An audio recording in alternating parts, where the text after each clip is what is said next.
Nous y sommes, entretien avec les pasteurs Ange Bienvenue à Luna et pasteur Mayunga Gitan de l'église Metanoia. Bonjour à vous. Bonjour. Je commencerai donc avec vous, pasteur Ange Bienvenue à Luna. Vous êtes à la tête de l'église l'Avion Jésus-Christ et ce matin avec vous, le thème est interrogatif. Es-tu résidu? Et si dans le langage courant, le résidu, c'est le déchet ou un reste sans valeur, est-ce que dans le contexte biblique, vous gardez la même explication? Par exemple, lorsqu'on dit dans Ésaïe 10, 21, je cite, le résidu, j'arrive à le dire, reviendra, le résidu de Jacob au Dieu fort. Pasteur. Merci beaucoup. Exactement ce que nous dit la Bible. Quand on parle du résidu, c'est tout simplement ce qui reste. Et lorsqu'on parle de ce qui reste, les Français nous disent que c'est une petite quantité ou légère trace qui existe encore ou qui persiste. Ce dépôt-là qui persiste. Et lorsqu'on parle de ce qui reste, et d'une manière générale, c'est aussi une partie du peuple qui demeure fidèle à Dieu, qui demeure fidèle à sa parole, qui demeure fidèle à notre Seigneur, qui demeure fidèle à la saine doctrine, malgré les épreuves, malgré le désert, par rapport à ceux qui ont trahi le Seigneur, à ceux qui ont trahi son alliance, à ceux qui ont trahi leur serment. Donc, ils sont considérés comme les restes parmi ceux qui sont corrompus. Ah, c'est le reste parmi ceux qui sont corrompus. Ok. Mais après le résidu, ça fait en fait la symbolique dit quelque chose de plus intéressant, mais le nom ramène quand même à quelque chose parce que le déchet n'est jamais. Oui, voilà. Vous savez que le mot français a plusieurs explications. Vous avez pris le déchet, mais je parce que le résidu, par exemple, lorsqu'on va par exemple dans un atelier de menuiserie, on travaille, on travaille le bois, ce qui reste là, le copeau là, c'est ce qu'on peut appeler le résidu. Et donc c'est le résidu là, c'est le nom en fait. Oui, c'est les choses sans valeur. Justement, non, oui, le résidu, c'est la Bible parle du vermifuge de Jacob. On a l'impression de les rejeter.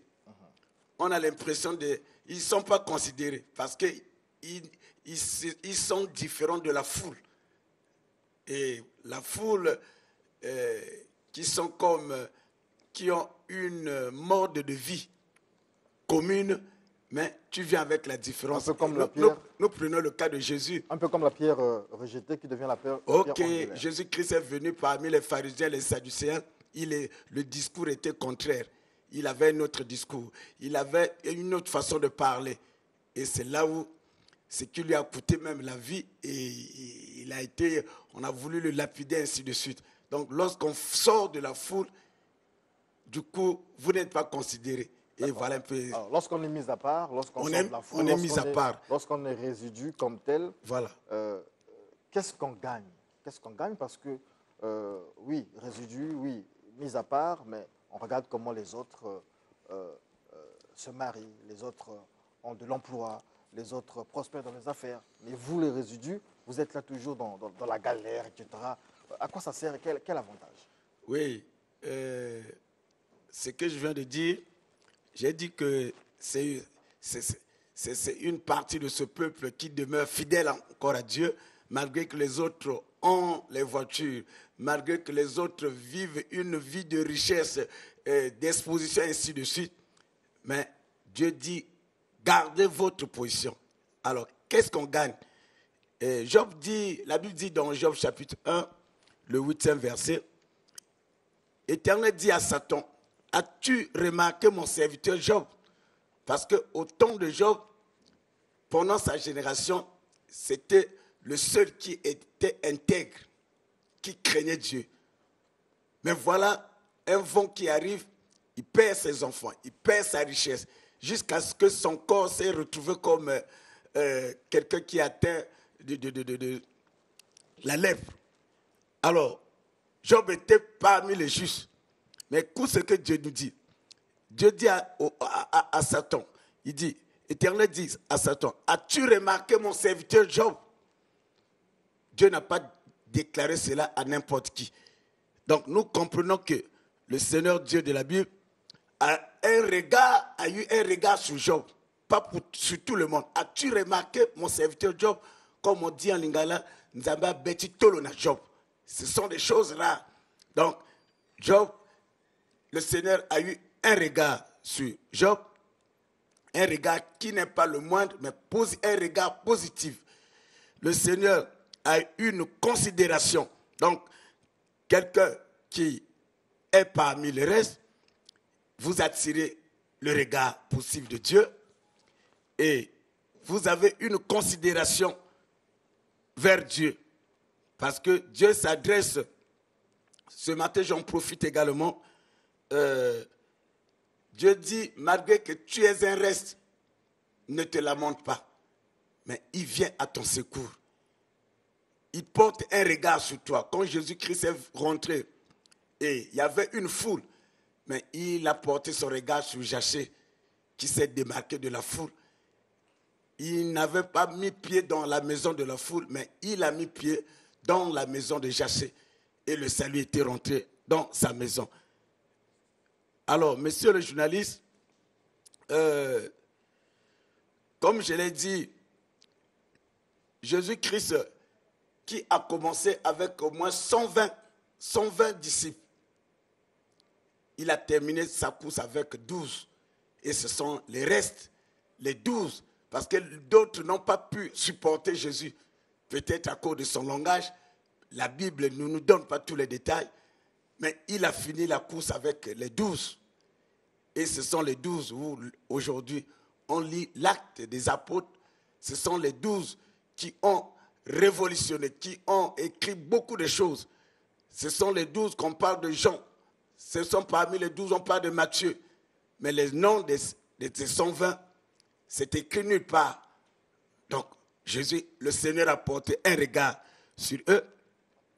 La Bible dit que quand on parle de multiplication des pains et de poissons, quand le peuple a eu faim, le Seigneur a demandé à ceux qui étaient là, qu'est-ce que vous avez? Ils ont dit qu'il ne reste que quelques pains et quelques poissons. C'est avec ce reste que le Seigneur a accompli l'opération appelée la multiplication.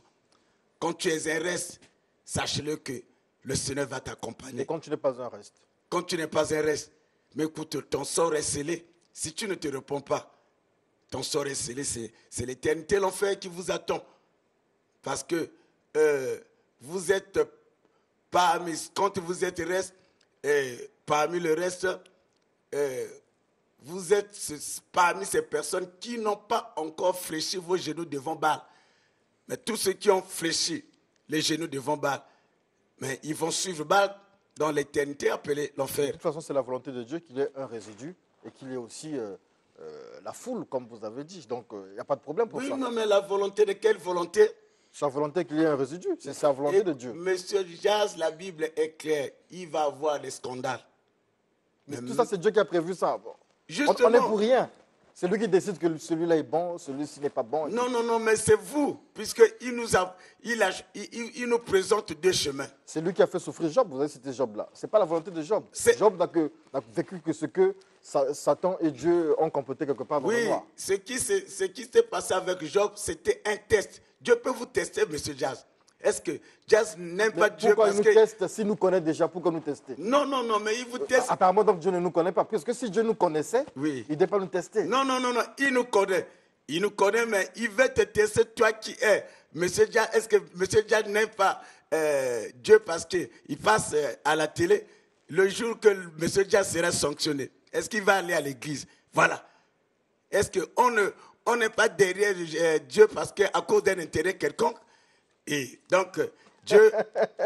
mais c'est Alors, alors, comment, souvent à la fin de cet entretien, on est résidu, oui, vous avez expliqué, vous avez donné les détails, mais comment garder le cap, comment rester fidèle à Dieu dans ce contexte-là pour ne pas voilà, passer de gauche à droite?